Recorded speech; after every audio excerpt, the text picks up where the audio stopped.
لوگ کہتے ہیں جی میں ڈاکٹر کے پاس گیا تھا میرا بچہ بیمار ہے تو ڈاکٹر نے کہا تیری کزن میرج ہے اس لیے ایسا ہے. تو میں نے کہا بیوقوف تو نے ڈاکٹر کو جواب کیوں نہیں دیا؟ مولا علی شیر خدا اور سیدہ فاطمہ کا رشتہ کیا تھا؟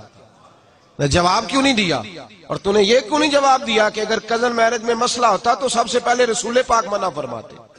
نبی پاک نے سگے چچا کی بیٹی جاگو جوانو جاگو اور ان باتوں کو یاد کرو. حضور نے اپنے سگے چچا کی بیٹی جناب ام ہانی جو حضرت علی کی ہمشیرہ ہے ان کو پیغام نکاح دیا. جناب ام ہانی کہنے لگے یا رسول اللہ یہ حکم ہے یا گنجائش بھی ہے؟ تو فرمایا نہیں تجھے اجازت ہے.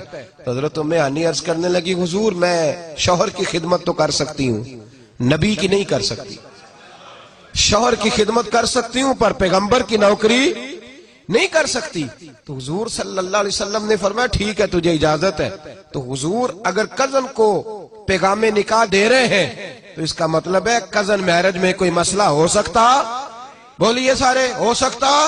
سارے بولے کوئی مسئلہ ہو سکتا؟